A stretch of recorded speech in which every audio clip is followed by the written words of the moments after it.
Kamusta? Ako si Rochelle.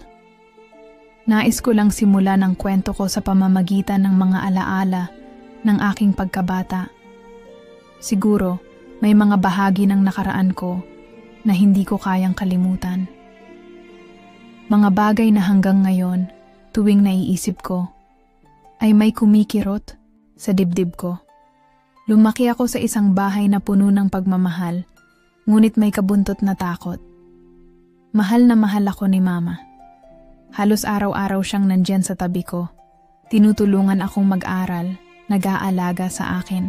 Ngunit, may isang bagay na laging may puwang sa aming pamilya. Isang bagay na hindi ko kayang itago.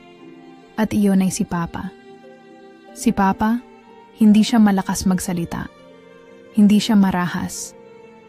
Pero may ibang klase ng presensya siya na mahirap ipaliwanag. Tuwing wala si Mama, parang nagbabago ang lahat sa bahay. Ang kanyang mga mata, ang mga mata ni Papa. Mga mata na may mga lihim na hindi ko kayang unawain noong mga bata pa kami. Tinutukso ko na siya dati na, Papa, parang may tinatago ka. At magtatawa siya. Pero palagi niyang sinasabi, wala na yan, Rochelle. Basta't magpakabait ka lang. Laging may kung anong masakit na pakiramdam kapag siya ang mag-isa sa bahay. Nandyan siya pero parang wala siya. Naglalakad na parang hindi ko siya kilala. Madalas gumigising ako sa kalagitnaan ng gabi. Naririnig ko siyang naglalakad sa hagdanan, lumalapit sa aking kwarto. Puno ng katanungan sa aking isip. Ano bang nangyayari sa loob ng bahay namin? Minsan, si Mama ay kailangang maglakbay para sa kanyang negosyo. Bago siya umalis, madalas niyang ipapaliwanag sa akin ang mga mahahalagang bagay, magbigay ng gabay.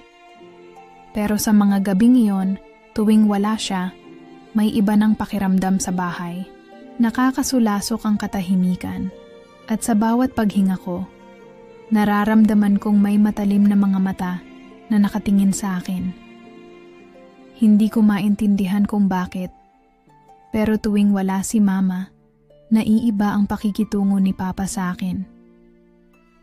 Hindi ko kayang ipaliwanag kung paano, pero sa isang simpleng pagdaan ko sa harap niya, parang may mga matalim na tingin na sumusunod sa akin.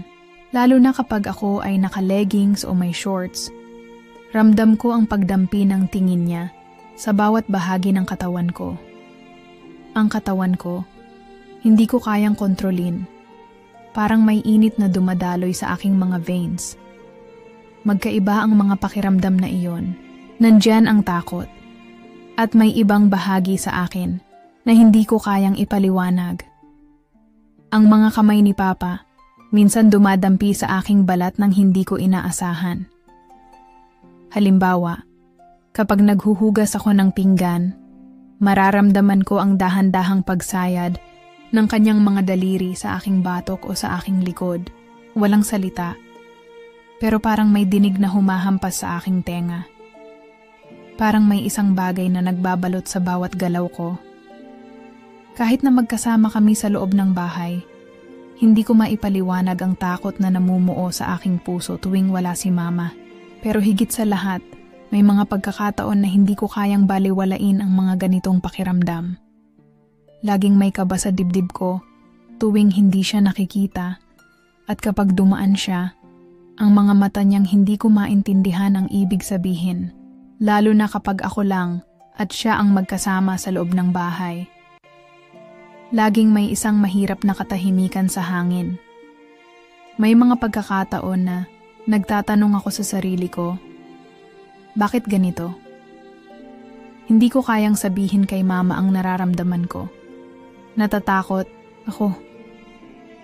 akong baka isipin niya na ako ang may mali. Pero tuwing wala si Mama, ang mga mata ni Papa ay parang may sariling kwento at alam kong may hindi siya sinasabi sa amin. May mga gabi, pagkatapos ng lahat ng iyon, magkasama kami ni Mama at nagpapahinga sa sala. Tinutukso ko siya. Mama, bakit kaya laging ganito kapag wala ka? Ngumiti siya, pero may sakit na nakatanim sa kanyang mga mata. Wala na yan, anak. Basta't magpakabait ka lang. Pero hindi ko alam na may mga bagay pa palang hindi ko pa nakikita. Mga bagay na matagal nang itinatago ni Mama mula sa akin. At sa mga gabing iyon, sa bawat pag-ikot ng oras, napansin ko na ang bawat bagay sa bahay ay nagiging mas mabigat, mas puno ng katahimikan. Ngunit, may mga linggong dumaan na nagbigay sa akin ng pag-asa. Na ang lahat ng takot na nararamdaman ko ay may katuturan. Hanggang dumating ang isang pagkakataon na ang takot at ang mga pagdududa ay hindi na pwedeng iwasan. Hanggang sa isang gabi, sa hindi inaasahang pagkakataon, natutunan ko kung anong tunay na kahulugan ng bawat tingin, bawat galaw, at bawat katahimikan sa bahay namin. Ang bawat sagot ay nagsimula ng sumiko, at hindi ko na kayang balewalain ang mga iyon. Sana, sa pagkwento ko ng mga alaalang ito, maiintindihan ninyo na minsan, ang mga bagay na hindi natin kayang tanggapin ay nagsisimula sa ating mga mata, sa ating mga puso. Alam ko na hindi na dapat itago pa ang nararamdaman ko. Puno ng kaba, halos hindi ko kayang hawakan ang mga kamay ko. Laging ganito kapag siya ang kasama ko, yung kilig na hindi ko kayang ipaliwanag, pero hindi ko alam kung paano ko sasabihin. Si Carla, siya ang best friend ko. Matagal ko nang nararamdaman, kahit nung mga bata pa kami, na may espesyal siyang lugar sa puso ko. Hindi ko siya maiiwasan. Ang mga mata niya, ang mga ngiti niya, lahat ng bawat galak niya ay parang isinasalo ko. Hindi ko alam kung anong nangyayari sa akin, pero nararamdaman ko sa bawat silakbo ng aking dibdib na iba siya. Maraming beses ko nang tinangka na huwag iparamdam sa kanya ang nararamdaman ko. Nais ko lang na manatili ang lahat ng magaan. Ang bawat tawa niya ay nagsisilbing gamot sa mga sakit na hindi ko kayang ipaliwanag. Ang bawat pagkikita namin ay puno ng saya at hindi ko kayang pakawalan.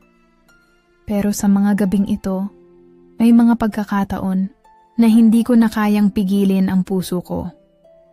Hindi ko kayang baliwalain ang mga araw na magkasama kami. Magkausap kami ng mas matagal.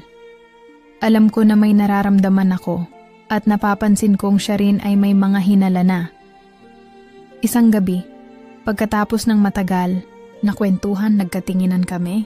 May mga sandali na walang sasabihin, pero ang katawan namin ay nagsasabi ng higit pa kaysa mga salita. Magkasama kami sa sala ng bahay. Ang ilaw ng mga lampshades ay nagpapahina ng takot na nararamdaman ko. Pero sa mga oras na iyon, naramdaman ko ang pagnanasa. Hindi ko na kayang itago ang nararamdaman ko. Alam ko, kung hindi ko ito sasabihin ngayon, baka hindi ko na kailanman magawa. Carla, mahinang tinig ko at nagdahan-dahan ang mga daliri ko habang nagsisimula ng maghapo ang mga mata ko. Sagot niya, at ang tono ng boses niya ay malambing. Ngumiti siya, pero ang mga mata niya ay may pag-aalalang nararamdaman habang nanatili akong nakatingin sa kanya. Ang katawan ko ay parang naiipit sa matinding tensyon. Carla, gusto ko sanang sabihin sa iyo na may nararamdaman ako. May nararamdaman ako na hindi ko kayang ipaliwanag at matagal na akong nahihirapan.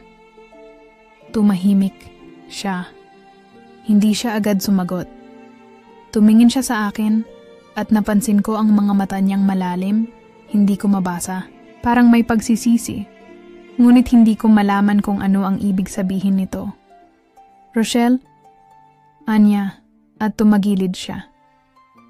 Hindi ko alam kung anong sasabihin ko. Kailangan ko ng oras. Ang mga salitang iyon ay parang matalim na tinik na tumusok sa puso ko. Alam ko na hindi ito ang inaasahan ko. Ang pagkakasabi niya ng mga iyon, nagbigay sa akin ng kalituhan at sakit. Hindi ko alam kung anong ibig sabihin ng oras. Baka ito na ang huling pagkakataon na masasabi ko iyon.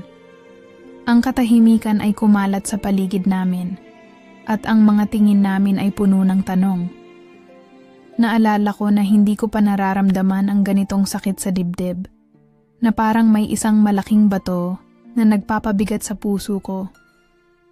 Hindi ko na kayang itago, ngunit siya, hindi ko alam kung anong nararamdaman niya. Masakit? Oo. Pero ang higit na nakakapanghina ay ang hindi ko alam kung anong reaksyon niya. Ang mga mata niya, hindi ko kayang basahin. Hindi ko alam kung siya ba ay nalilito o kung siya rin ba ay may nararamdaman. Nais ko sanang magtanong, ngunit natatakot ako na baka mawala ang mga oras na iyon. Nagpatuloy ang gabing iyon sa kakaibang katahimikan. Para bang ang hangin sa paligid ay bumigat at ang bawat minuto na dumaan ay nagbigay sa akin ng mas matinding takot at kalituhan. Bawat galaw ko ay puno ng pag-aalinlangan. Alam kong hindi ko na kayang balewalain pa ang mga nararamdaman ko. Ngunit ang tanong ko ngayon, ano nga ba ang susunod? Kung ang mga nararamdaman ko ay walang kapantay na sakit, paano ko ipapaliwanag ang lahat ng ito kay Carla? Ilang minuto pa at bumangon siya mula sa sofa. Ang mga mata niya ay lumayo sa akin. Magpahinga ka na, Rochelle, Anya. Pwede ba tayong mag-usap mamaya? Kailangan ko lang ng oras. At doon, iniwan niya ako. Ang mga salita niyang iyon ay nagsimula ng magtimbang sa aking mga balikat. Ang mga desisyon na gagawin namin sa susunod ay magiging dahilan ng lahat ng mangyayari. Hindi ko alam kung anong nangyari. Ngunit naramdaman ko agad na may pagbabago. Mga araw na dumaan pagkatapos ng gabing iyon. At hindi ko kayang itago ang pagkabahala na nagsimula nang umabot sa aking buong katawan. Si Carla, na dati lagi kong kasama, ay parang may pader na itinayo sa pagitan namin. Unang araw, sinubukan ko siyang kausapin, magtulungan sa mga gawain na ginagawa namin dati. Ngunit ang mga sagot niya, ang mga ngiti na hindi na tulad ng dati, lahat ng ito ay nagbigay sa akin ng isang hindi maipaliwanag na kaba. Parang hindi na siya ang dati. Ang bawat tanong ko, ang bawat pagpapakita ko ng pagkausap na parang walang nangyaring masama, ay sinasalubong ng malamig na pagtugon. Ang mga mata niya, hindi na ako matapat na tinitingnan. Puno ng distansya. Anong nangyari, Carla? Tanong ko sa sarili ko. Bakit ganito? Bakit nagbago ang lahat ng isang iglap? May mga pagkakataon na sinusubukan kong magtago ng sakit, pero hindi ko kayang ipagkaila. Si Carla na noon ay naging kabuntot ko. Ngayon ay parang isang estranghero sa aking buhay. Parang may hangin na naglalakbay sa pagitan namin na hindi ko kayang alisin. Ang mga gabi na noon ay puno ng tawanan, ngayon ay puno ng katahimikan. Kapag nagkakasama kami, may mga sandaling hindi ko kayang tanggalin ang mga tanong sa aking isipan. Bakit siya nagiging ganito? Ano bang mali sa sinabi ko? Si Carla, na dati ay laging nandyan para sa akin. Ngayon ay may mga sandaling ina-avoid ako. Minsan, sa mga pagkakataong nagkakasama kami sa isang silid, ay nagiging malamig ang mga usapan. Nagiging tahimik siya kapag pinipilit ko siyang makausap ng mas personal. Ang mga mata niya ay parang lumalayo sa akin. Minsan, napansin ko na may mga pag-iwas siya sa mga simpleng kilos ko, kahit na dati, natural na sa amin ang magkausap ng ganito. Isang araw, habang kami ay naglalakad papunta sa paborito naming kapehan, tinanong ko siya, Carla, bakit parang may mga bagay na hindi mo na gustong pag-usapan? May nangyari ba? Hindi siya sumagot agad. Pinanood ko siya at doon ko nakitang ang kanyang mga mata ay puno ng ibang emosyon. Hindi ko maipaliwanag kung ano, pero ang pakiramdam ko, parang hindi ko na siya kilala. Bigla siyang ngumiti, ngunit isang ngiti na hindi ko matanggap. Ang mata niyang parang nagtatago ng lihim. I'm fine, Rochelle. Huwag mong alalahanin. Siguro, masyado lang akong pagod, sagot niya. At parang ayaw na niyang palawakin pa ang usapan. Iyon ang pinakamalupit na sagot na natanggap ko. Bakit hindi niya ako binigyan ng pagkakataon na ipaliwanag? Bakit ako naiwasan? Habang ang mga araw ay dumaan, unti-unti kong napansin na siya ay nagiging mas hindi komportable kapag magkasama kami. Pag kami ay magkasama sa mga lakad, ang mga pagpansin na dati ay natural, ngayon ay parang nakakahiya. May mga pagkakataong hindi kami nagkakasalubong ng mga mata. O kaya, kapag magkasama kami sa isang lugar, parang may hangganan na hindi ko kayang lampasan. Parang hindi na siya ang Carla na kilala ko, na dati ay laging nagkakaroon ng connection. Ang mga sandali na puno ng kasiyahan ay nagiging mapait at puno ng mga tanong. Isang gabi, habang magkasama kami sa isang komperensya, natagpuan ko ang sarili ko na tinititigan siya mula sa malayo. Lahat ng mga nararamdaman ko ay naglalaban-laban sa aking dibdib. Ang sakit, ang pangungulila, at ang takot na baka hindi ko siya makuha ulit. Bakit ko ba ginawa ang mga ito? Bakit ko pinilit na maging tapat sa aking nararamdaman? Ang mga tanong na ito ay sumira sa aking gabi. Hindi ko alam kung anong gagawin ko, kung paano ko lulutasin ang kalituhan na ito. Si Carla, na dati ay hindi ko kayang imaginin na malayo, ay ngayon isang misteryo na.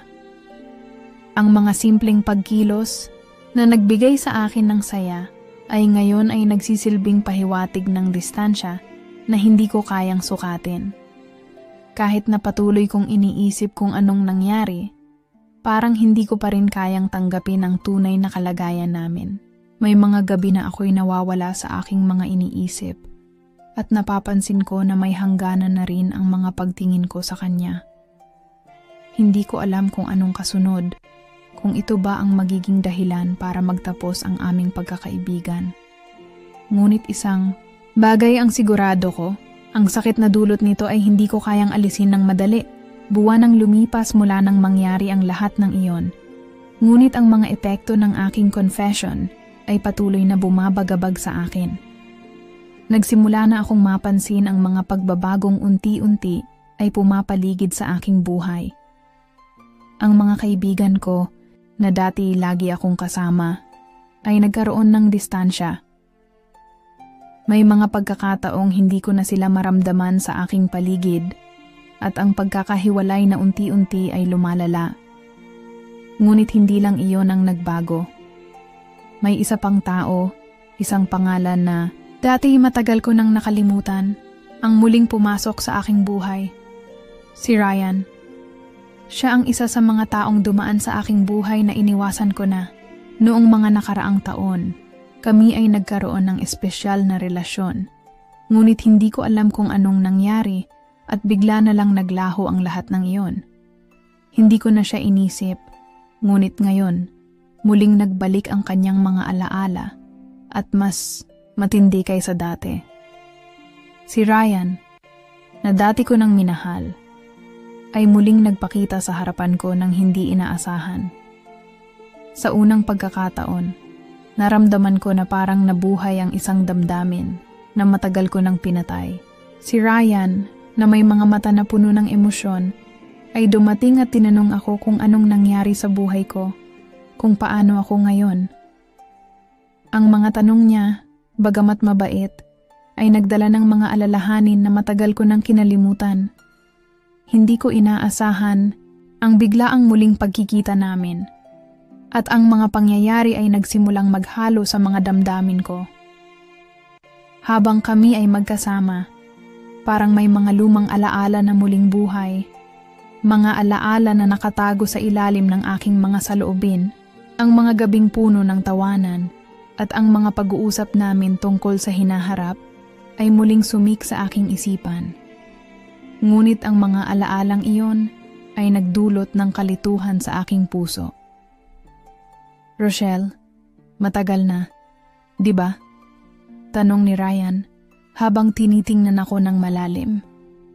Bakit parang may kung anong nagbago? Napansin ko ang pag-aalala sa kanyang mga mata at tila may mga hindi nasabing bagay.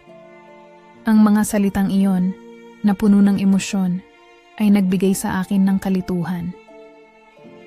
Ang kasalukuyan ko ay parang nabalot ng mga bagay na hindi ko kayang ipaliwanag at si Ryan ay hindi makatulog sa mga tanong na iniiwasan ko. Minsan, sa mga pagkakataong kami ay magkasama, ang mga lumang alaalang iyon ay muling bumangon. Si Ryan ay nagpakita ng pagnanasa at pagmamahal na hindi ko inaasahan. Hindi ko kayang ipaliwanag ang nararamdaman ko sa oras na iyon. Ang mga yakap niya, ang mga tanaw na puno ng pangarap, at ang mga pagsubok na minahal ko siya noon ay nagsimulang magbalik. Hindi ko na alam kung anong tamang desisyon. Ang puso ko ay patuloy na naguguluhan.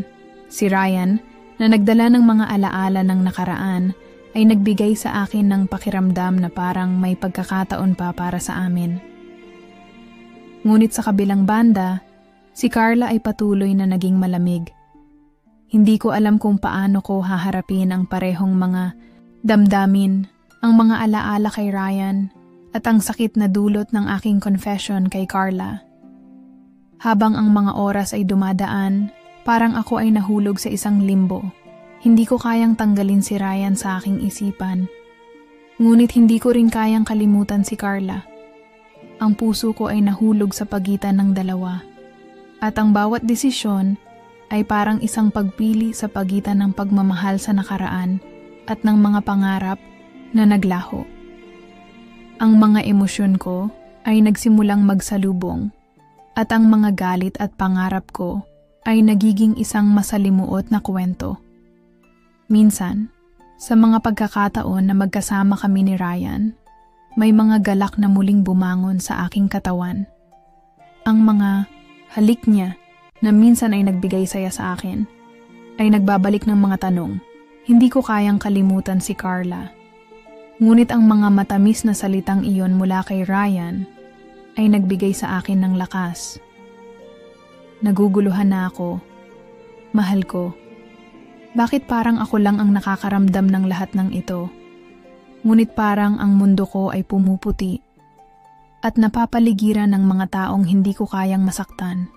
Minsan, sa gitna ng magulong takbo ng mga pangyayari, hindi ko maiwasang magtanong sa sarili ko, ginawa ko ba ang tama? Ang confession ko ba kay Carla ay isang hakbang ng tapang o isang desperadong pagtatangka na maghanap ng validation na hindi ko kayang tanggapin mula sa iba? Ang mga tanong na ito ay paulit-ulit na dumadaan sa aking isipan. At sa bawat saglit na dumaan, mas lalong lumalala ang kalituhan sa aking puso. Dati, si Carla ay ang lahat sa akin. Ang aking pinakamatalik na kaibigan. Ang taong nakilala ko mula pagkabata. Pinagmumulan siya ng kaligayahan at mga alaala na hindi ko kayang ipaliwanag. Ngunit pagkatapos ng confession ko, ang aming pagkakaibigan ay nagbago at sa mga panahong iyon, hindi ko alam kung ano na kami. Kaya nga, sa mga oras ng kalungkutan, napagtanto ko na parang nawawala ako sa sarili kong pagkatao. Ang buhay ko ay umikot na lamang kay Carla, sa mga bagay na hindi ko kayang baguhin, at sa mga pangarap na tila naglaho sa hangin. Ngunit habang ang kalituhan at sakit ay patuloy na umuukit sa aking puso, napansin ko ang isang bagay. May mga bahagi pa ng buhay ko na hindi kailanman napapansin. Mga aspeto ng aking sarili na matagal ko nang nakalimutan.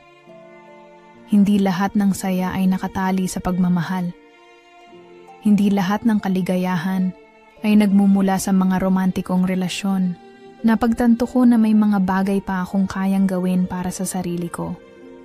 Mga bagay na hindi ko kailanman naisip na mahalaga sa mga nakaraang buwan.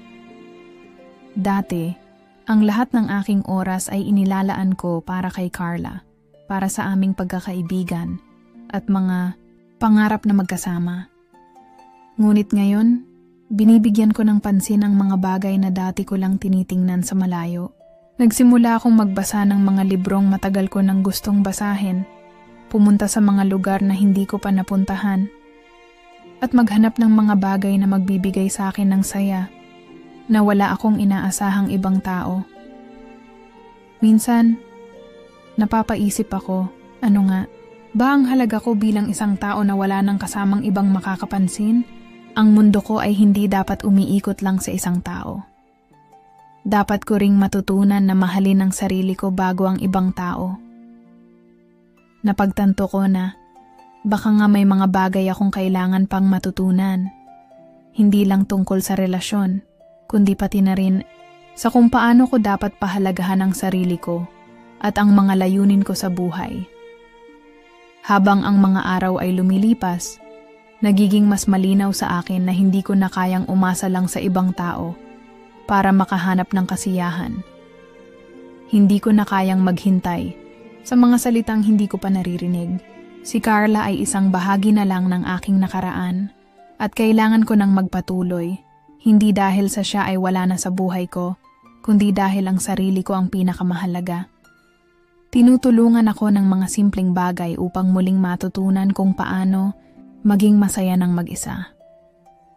Ang mga simpleng hakbang na ginawa ko ay nagbibigay sa akin ng lakas. Lakad sa ilalim ng araw, isang masarap na kape sa umaga, at mga kwentong nababasa ko sa gabi. Lahat ng ito ay nagbigay sa akin ng kalinawan at lakas upang patuloy na maging matatag. Natutunan ko na hindi ko na kailangang maghintay na may magtanggap sa akin. Ang pinakamahalaga ay natutunan kong tanggapin ang sarili ko, na walang kondisyon. Hindi ko pa alam kung ano ang hinaharap para sa akin, kung ano man ang magiging susunod na hakbang ko. Ngunit ang natutunan ko ay ang magtiwala sa sarili ko. Hindi ko na kailangan ng approval ng iba upang mapatunayan ang aking halaga. Ang pagkakaibigan namin ni Carla ay maaaring magbago, ngunit ang aking relasyon sa sarili ko ay hindi na muling magbabago. Sa mga nakaraang linggo, parang unti-unti kong napipiraso ang mga bahagi ng puzzle na matagal ko nang hinahanap. Ang mga kasinungalingan, ang mga bagay na matagal ko nang pinipilit ipaliwanag sa sarili ko. Lahat ng ito ay nagiging mas malinaw ngayon. Wala akong ideya noon kung paano nakakaapekto ang mga lihim sa paligid ko. Pero sa bawat hakbang, nagiging mas ramdam ko ang bigat ng mga hindi nasasabing salita. Naalala ko ang mga panahong naging magaan ang lahat, at si Carla at ako ay masaya. Pero ngayon, sa pagtingin ko sa lahat ng ito, may mga bagay akong naiisip. Baka may mga bagay na hindi ko kailanman inisip noong una. Isang gabi, habang naglalakad ako sa gilid ng kalsada, may bigla akong naalala. Ang mga malupit na galak at sakit na dumaan sa pamilya ko. Hindi ko alam kung bakit, pero sa pagkakataong iyon, para bang may isang puwersa na nagpapaalala sa akin na ang lahat ng nangyari ay may koneksyon sa mga lihim ng aking ama. Hindi ko na kayang ipagwalang bahala ang mga senyales.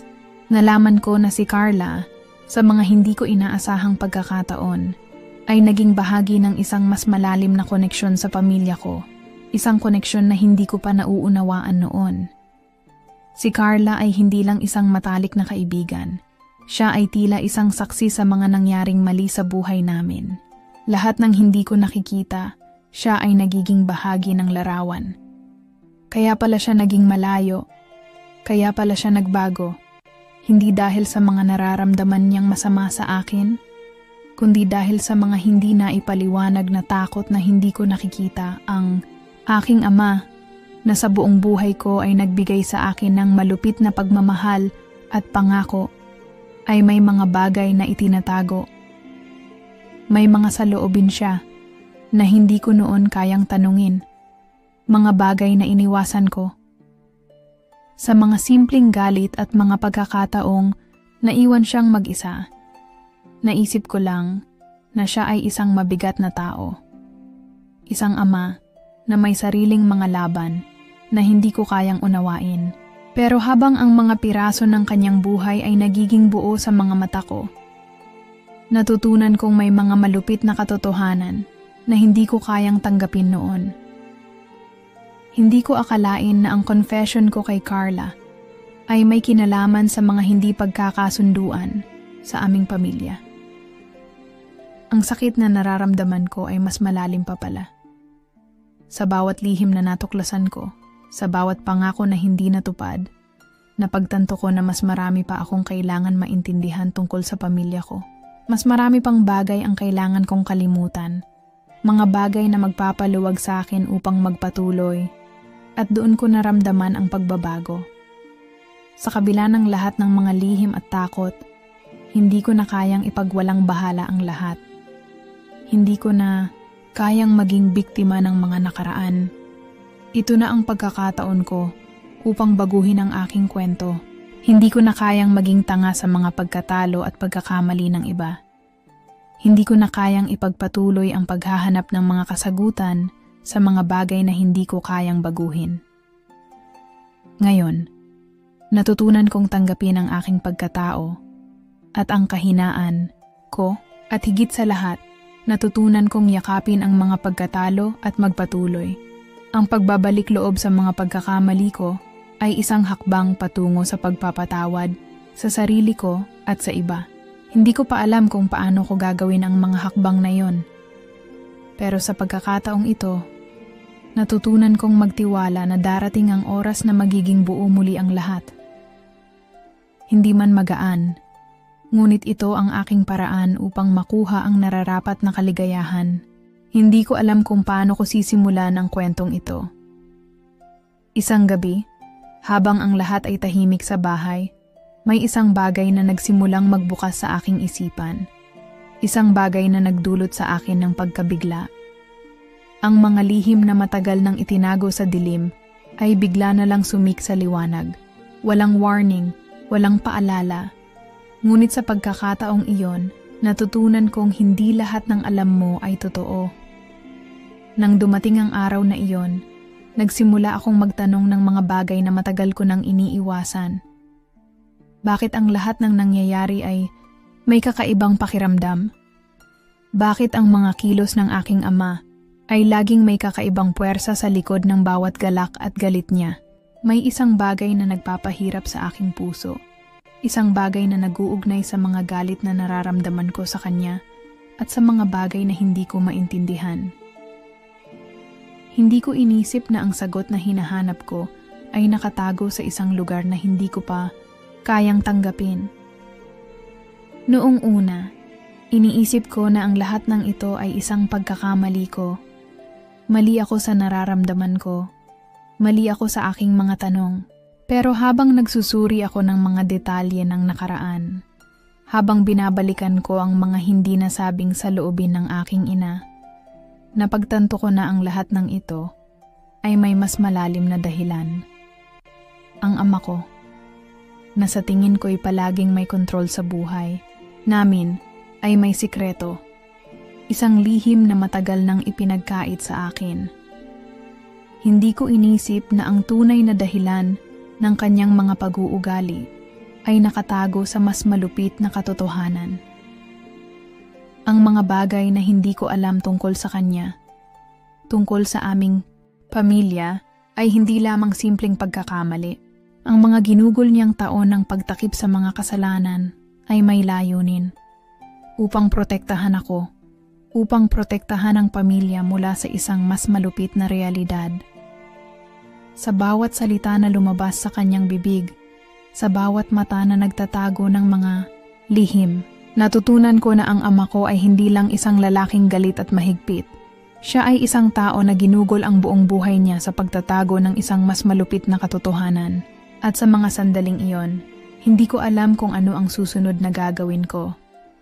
Pero ang pinakamalupit sa lahat, ang pinaka-shocking sa akin, ay ang realization na may mga sakripisyo ang mga magulang ko na hindi ko kayang sukatin. May mga bagay na hindi ko kayang intindihin noon, at ang mga pagkakamaling iyon ay nagdulot ng sugat sa aking puso na hindi ko alam kung paano gagamutin. Ngunit sa mga sandaling ito, nagsimula kong makita ang katotohanan. Ang katotohanan na ang aking ina, ang taong hindi ko kailanman pinaniwalaan, ay may dahilan kung bakit siya nagtakip sa mga lihim ng aming pamilya. Ang mga desisyon nila ay hindi upang saktan kami, kundi upang protektahan kami mula sa mas matinding sakit. Sa bawat sagot na nahanap ko, sa bawat tanong na nasagot, hindi ko alam kung paano ko haharapin ang lahat.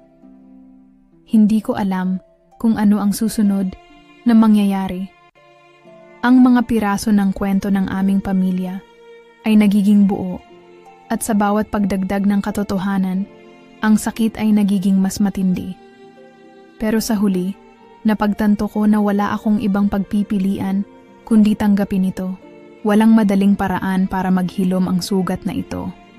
Pero sa bawat hakbang, nararamdaman ko na may mas malalim na layunin ang mga pangyayaring ito. At habang ang mga piraso ng kwento ay nagiging buo, natutunan ko na ang tunay na lakas ay hindi sa pagtanggap ng mga pagkatalo, kundi sa pagkakaroon ng lakas na magpatuloy sa kabila ng lahat ng ito. Matapos ang lahat ng pinagdaanan ko, nararamdaman ko na may isang bahagi ng aking puso na nagsisimula ng gumaling. Ang mga sugat na matagal ko nang tinatago, mga sugatang emosyon na tumagal ng mga taon, ay unti-unti nang nagiging maayos. Ang lahat ng mga tanong, mga lihim, at mga hindi naisip na kasalanan ay nagiging bahagi na ng nakaraan ko. Sa kabila ng sakit, natutunan ko ring yakapin ang katotohanan. Ngunit hindi ko alam kung paano ko haharapin ang susunod na hakbang. Nasa isang crossroads ako. Kung babangon ba ako mula sa mga pagkatalo at magtatag ng bagong relasyon sa aking pamilya o kung kailangan ko na talagang iwan ng lahat ng iyon. Parang may mabigat na desisyon na kailangang gawin at wala ni isa sa mga choices ay madali. Tinutukoy ko ang aking sarili sa mga oras na ito. Hindi ko na hinahanap ang validation mula sa kanila. Hindi ko na hinahanap ang mga kasagutan sa mga tanong na matagal ko nang itinaguyod. Ang pagkakaroon ng lakas na magpatuloy nang wala ang mga sagot, nang wala ang mga paliwanag, ay nagbigay sa akin ng higit pang kapangyarihan kaysa anumang bagay na may kaugnayan sa pamilya o sa mga relasyon. Bawat hakbang ay tila nagiging mas magaan, mas maligaya, ngunit may kalungkutan din sa kabila ng lahat ng iyon. Ang aking mga magulang, ang aking ama at ina, ay may mga sakripisyo na hindi ko kayang sukatin noon. Pero natutunan ko ring tanggapin ang mga desisyon nila kahit pa ang mga iyon ay may kaakibat na sakit. Hindi ko maipaliwanag, ngunit sa mga oras na ito, ramdam ko ang bigat ng kanilang mga desisyon at ang hirap ng bawat hakbang nila upang maprotektahan kami. At sa kabila ng lahat ng emosyon na sumanib sa aking puso, naramdaman ko rin ang saya ng pagpapatawad, hindi lang sa aking mga magulang, kundi pati na rin sa aking sarili.